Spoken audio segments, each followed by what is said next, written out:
This is Dave, aka The Guru, and part 2 of our custom collision animation shapes using GameSalad. So now let's start getting into prepping some of the work that we need for this. I'm going to get rid of that off the scene. And I'm going to go ahead and let's just start with our idle actors. So I'm going to go ahead and import my idle actors. Here they are. So I'm going to import my right and left facing actors in here. And I'm going to just drag one up for right now, and I'll show you why in a minute. So now what we're going to do is let's go into this. Let's go up and make a couple attributes that we're going to need. We're going to make 2 real attributes for positional coordinates. So let's go ahead and make another one, and we'll call this hero X and hero Y. And what this is going to do, this is going to allow us to track the position constantly of, because we're going to be destroying and spawning actors. And so this is going to keep us updated as to the exact position that the actor is at. And since we're going to be doing the spawning from off scene, we're not going to spawn from inside the actors, because this is going to allow us to do this with one branch of code in one actor. And it's critical that we have that code in a separate actor so that we can stack the code properly in the layer orders. And so we've got our hero X and Y here. And we're going to go ahead back up to our actor, and let's open him up and let's do some little groundwork. Let's open up the physics tab. And let's go ahead. We want fixed rotation on this. We don't want any bounciness on him. So we'll change that to 0. And I also don't want any friction. Now I'm going to uncheck can sleep, because this will put this actor possibly into a sleep state when there are no collisions. I don't want that. I want full-blown, the best collision detection that I can muster. So I'm going to go ahead and also click better collisions, which is going to help me as well. Like I said, I've tested this 60 frames per second. This really isn't an abuse of any of these attributes. I'm not worried about clicking better collisions in all of the actors that I'm going to be using in this, because realistically these actors are going to be on the scene for fractions of for a second, literally seconds or fractions of a second. So even though it's going to seem like a lot of code or whatever, it's not, because only one of these actors are going to be on the scene at any given time in fractions of a second. So there's no issues with using better collisions or any of that in this instance. So I'm going to go ahead and get the collision shape for walk actor 00. So we're going to go ahead and click on custom, and it's going to bring it up, and we're going to go grab the walk actor JSON. We're going to import it, check to make sure we've got a proper loaded collision. If you've got something wrong in your collision data, this will show up as a different error message. So make sure, just don't, sometimes we get in here and we start clicking around doing stuff. Make sure you take the minute to read it to make sure you had a successful import, or you'll be chasing your tail later trying to figure out which one of these animation frames JSON data is screwed up. That's why you need to plan this, or you'll be chasing your tail on this. So we've got all the conditional kind of things and the pre-work set up. So one of the first things that we're going to do is, actually I should have brought in this. I'm going to change this around. I'm going to do this again. I'm sorry. Left facing is default. So let's grab our left facing guy. This is the guy I want to use because I want to get started with him, because there's certain things we've got to do in regards to his code that's going to be just slightly a bit different than our other guys. So we didn't take care of that, get our custom collision data in walk 100. That is not the right, unless I labeled it wrong. That's got to be the right one. I must have labeled it wrong. So okay. So we've got our little guy here that's going to be our default left-facing position. So the first thing, he's going to be the actor that we place on the scene, this guy, because he's our default left placing. So we need an actor to kickstart this whole process. So he's going to be the actor that starts out the scene, although he will get destroyed as soon as we start to do something, and they'll come back on again. So what I want to do with this guy is I want to go ahead into the behaviors, and I need to define, because in the code scan, okay, we've got our two position variables and they start at 0. We can't have that. If this guy comes on and then right away, you'll see in the other code, we haven't defined yet, all of a sudden it comes on, the player hits right, and this code scan hasn't come by here, then he's going to get constrained down to this corner because that's 0, 0, and we don't want that. We need data in there right away as soon as this thing goes off. So we're going to go ahead right away and just do change attributes, because I only want them to fire once. I'm not going to use constraints on this. I just want to set some data of his current position into those two variables. So we're going to set game hero X to this guy's self position. And then we're going to do the same thing for the Y.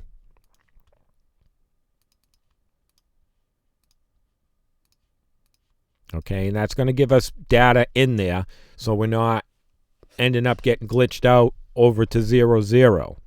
Because then every other actor after that is going to be looking at these positions, and we're just going to be monkeyed up from the start, and we don't want that. So this is the first order of business, that we get information filled into those variables. And don't worry that he spawns again or whatever, because he'll just change it once, which is fine. It'll be in the position he spawns at. This all happens so fast, and we're going to be doing loop iterations in here, so don't worry about leaving this code in this particular actor. And this is the only one. We need that in there just to kickstart the process. And so what we're going to do is we're going to grab a loop behavior, because basically in the code that we want to build in here, since we're going to be spawning and destroying, if we wait for the whole frame cycle to go through, this will be glitchy. So what we're going to want to do is we'll want to be watching, because what we're going to be doing is we're going to be looking at another variable. Okay, we're going to be looking at the frame number of an actor. Okay, and that's the frame numbers are going to trigger a bunch of stuff. And so we want to be able to watch the changes that are going on in the controller code. So in order to speed that up, we need to jump the scan. So what a loop does with this new max loops per frame, we can actually have this loop look at the code more than once. So it'll jump places in the scan in our layer to keep monitoring the conditions. And this way we can pick up the code changes very quickly than the other code is moving at. And that's what we want. We want to watch those conditional things, because they can be firing all over the place. So we want to keep checking that. And since these actors that I'm building, it's not like I'm going to have 100 of these guys on the scene at the same time with my hero, and I'm doing all this frame jumping, which could lag your game down. These guys are only on the scene for fractions of a second. All this stuff that we're talking about and doing happens in fractions of seconds. And so since he's going to come on and then get destroyed, and another one's come on, I'm never going to have more than 2 of these actors on the scene potentially in the code scan at the same time for fractions, microns of a second. So I'm not worried about jumping the frame here in this one guy.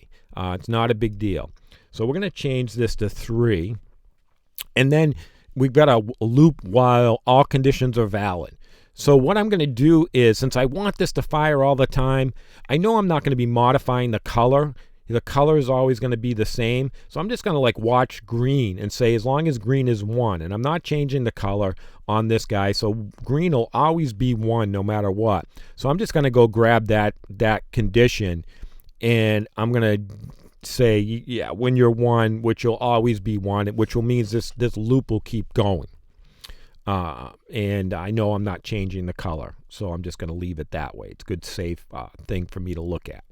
And we're going to do that. So then we're going to go ahead and let's make a rule, and let's go ahead and put this in here. and let's call this log, and then destroy. Oh,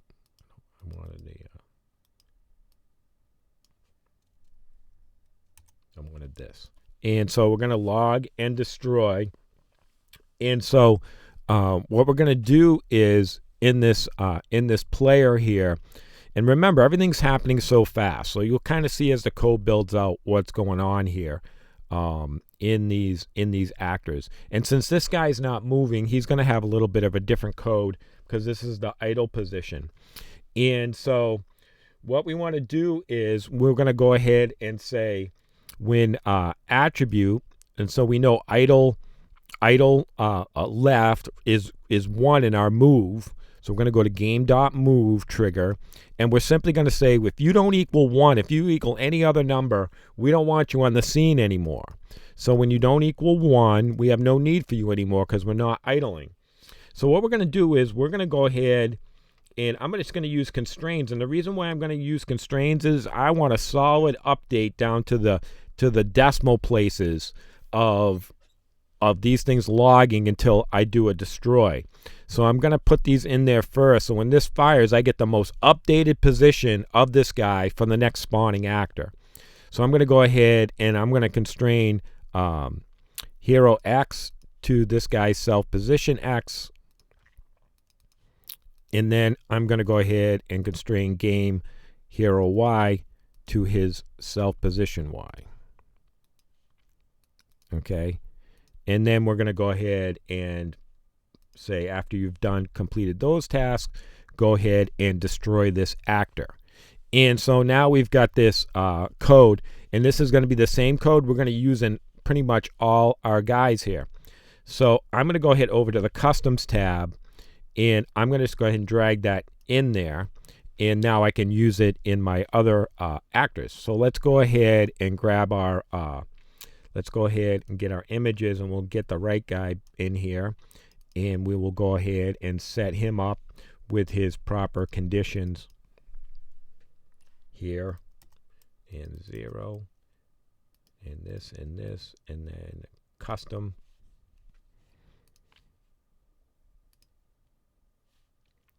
And then we will go ahead over here into our behaviors, and we can just bring this loop out.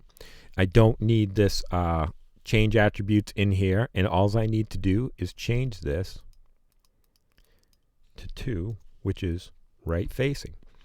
And so now we've got our right facing guy all set here, and we'll do a quick save here. And so now the next positions that we had were walk. So let's go ahead and let's bring in our first walking actor, and we'll look at the code in that.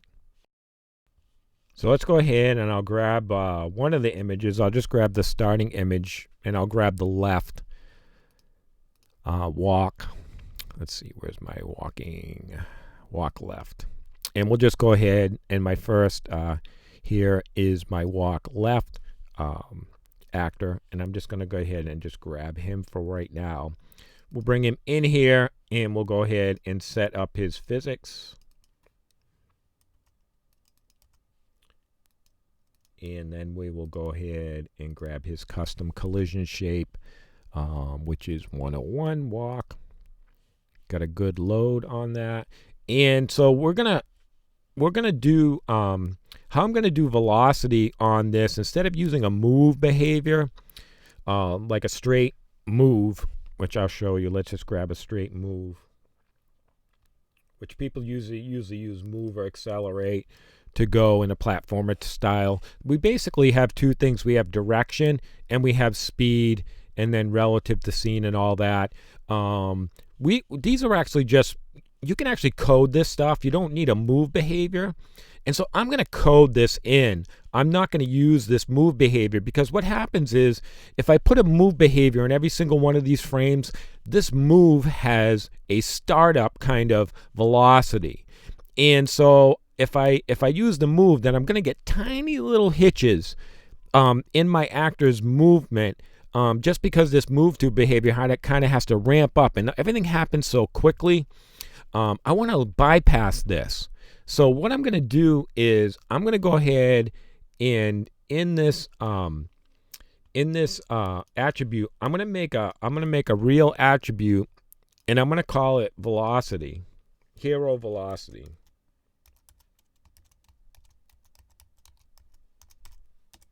And I'm going to show you when we get into coding it how you can control the direction of a hero based on velocity through positive and negative numbers. But we'll get into that when we get into building that aspect of things. So let's go ahead. And so the first thing we're going to want to do with this guy when he pops onto the scene, because that's going to happen when we start walking, we're going to destroy the other guy, and we're going to spawn this guy if we're walking left, and then scroll through all these, loop through these animations. So what we want to do is we're going to grab a constraint attribute, and we're going to go ahead and constrain, because we're just going to be moving on the X on this. You can do the same. You could have 2 with the Y movement as well. We're going to go ahead and we're going to say constrain self motion, the linear velocity X, which keeps collisions intact because we're manipulating linear velocity.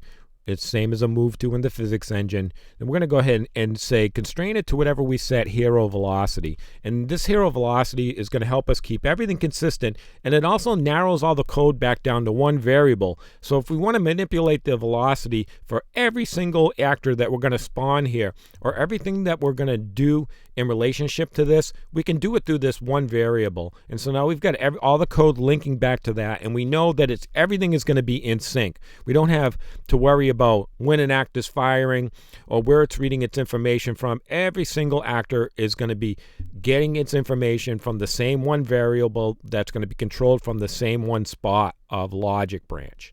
And this is how we condense and consolidate everything so we know that this all fires and works correctly. This wouldn't work if we were using the move behavior or if we were doing all this other stuff, because really everything's got to be perfectly timed and in perfect synchronization and in perfect order for all this to fire without hitches and glitches. So we've got that. We're going to set his motion right when he comes on. We're going to get him moving right away before we do anything else.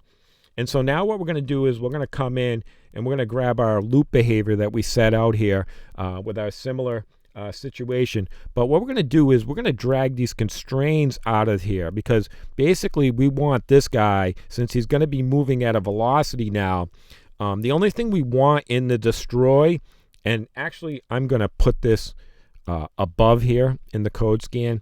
And so what we want to do is we're going to jump the frame all the time, and we're going to keep him updating his movement, because he's moving. Even if a frame goes through and he's moving, it could pick up where we're defining that. So we're going to jump the scan constantly here. And like I said, this guy's only going to be in the scene for fractions of seconds, minuscule amounts of scans. If we're scanning 50 frames a second, he's going to be there for a couple scans. This happens really fast. So it's tough to try to get your head around, but we want to jump the scan. We're going to jump the scan 3 times just to make sure this data is as accurate as we can possibly have, down to the decimal place, down to the pixel, so that we don't get any jumping in here. And so what we want to do is we want to look at, his walking position, or the move trigger. But we're not going to use the move trigger for the destroy on this guy. That we're going to, on this one, what we're going to do is we're going to go ahead and we need to create another variable. And we'll see this when we get into creating our spawning actor, but we're going to create an integer, and we're going to call this hero frame.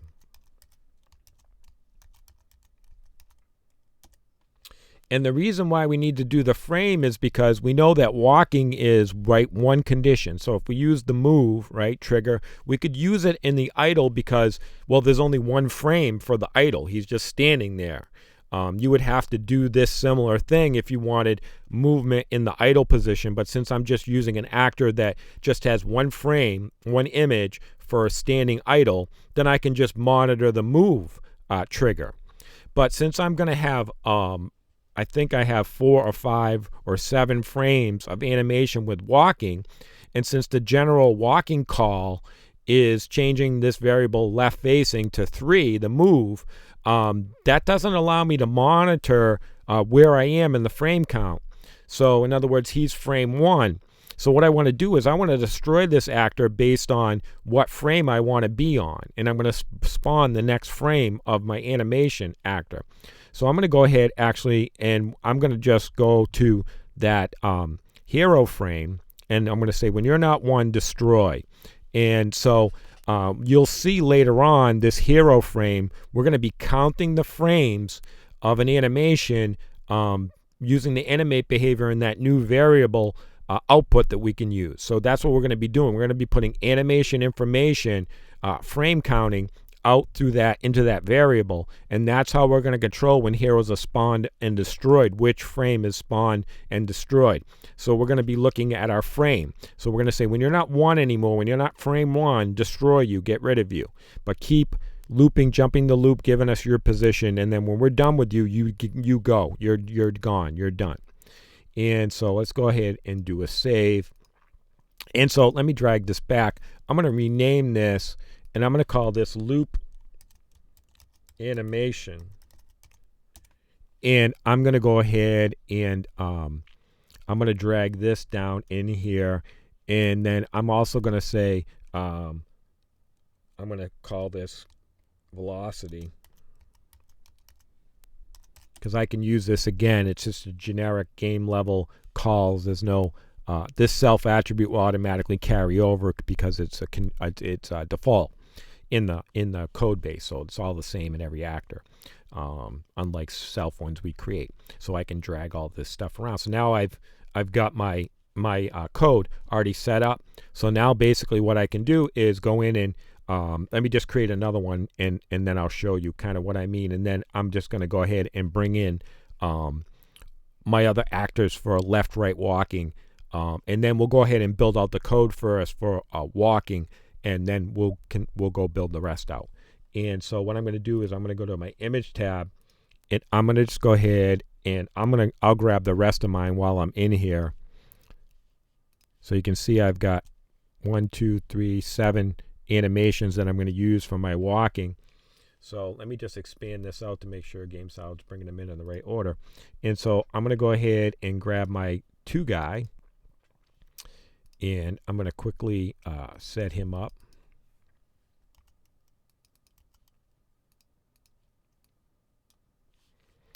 In my 2 JSON. Okay. And then what I'm going to do is I'm going to come over to my behaviors custom, and I'm going to grab this because I need that. And then I'm going to go ahead and grab that. And then all I want to do, he's frame 2. So I'm going to change this number to 2, and boom, voila, we're done. And so this is just, you can quickly go through all your animations. Now, whether it's walking or stabbing or knife or that behavior that goes out, okay, that it's going to give us the frame count in the animation stuff that we're going to do later on. Always counts frames of an animation in like 1 through whatever. It's not based on the name of the image that's being animated or any other kind of information. It's going to just spit out. So if we go to an animation behavior here, and if I drag a bunch of images in here, let's go ahead and just, I think I shift. So let's grab a bunch, right? So say, yes, it's a sequence. So these are numbers it's going to give us. So it's going to give us 1, 2, 3, 4, 5. So it's going to go in this frame. We would store current frame in game hero frame. So every time, whatever animation it's on, it's going to spit that number out into this variable right here. Okay. And so that for no matter what animations you're looking at, whether it's knife, walk, whatever, you're going to be looking at 1, 2, 3, whatever. So when all these walk guys, so let's say like in the walk, we're going to have 7 animations. So let's just go ahead and let's delete all those out of there. And let me grab my actual 7 animations so I don't get you confused.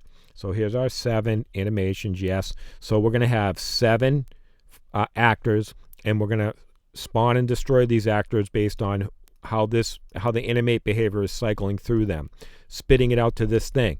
So every one we make is going to be, he's frame 2, so he's going to be, if your hero frame 2 doesn't equal to 2, in other words, if we're done with you, go ahead and get rid of you. And so in the next one, 3, this number will be changed to 3, and 4, 5, 6, all the way to 7. So when I go to do my walking right, it's going to be the same thing. I'm just going to be looking at the hero frame. Why? Because we've set the code up so that we can only be looking at one series of things being done at a time. So therefore, we don't need a hero frame right to track. We don't need a hero frame left. We don't need a stabbing right, left animation, stabbing. We can do it all off this one variable because we've locked out all the other code.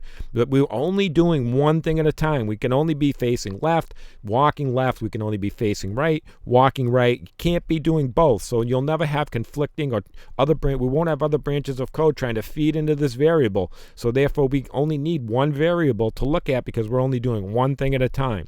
And since all the numbering is the same, we're just going to be basing this number in here based on where each animation is in the number of animations we had. If we had 3, then it would just be 3 frames, and our 3 walking would be 1, 2, 3, and then that would be it. If we have more, if you had more, you would just keep counting the numbers out based on how many frames of animation, and all these guys are all going to become actors. All these different things that we're going to do are all going to become actors. You don't have to worry about having lots of actors. Lots of actors doesn't have to do anything, especially when these guys are sitting off. They're being spawned. They're not on the scene, and they're only on the scene for fractions of a second. That's what makes this work. So that's basically what we're doing here. And so now what I'm going to do is I'm going to pause the video, and then I'm going to go ahead and bring in the rest and do all this other stuff that you've already seen. I've explained it all. You don't want to watch me do all that. And then I'll be back, and then we'll go ahead in and talk about some and look at a couple more things, and then we'll start building out our spawner code. All right, so I'm back, and I've got all my actors in here. And so I've done everything that I demonstrated to you.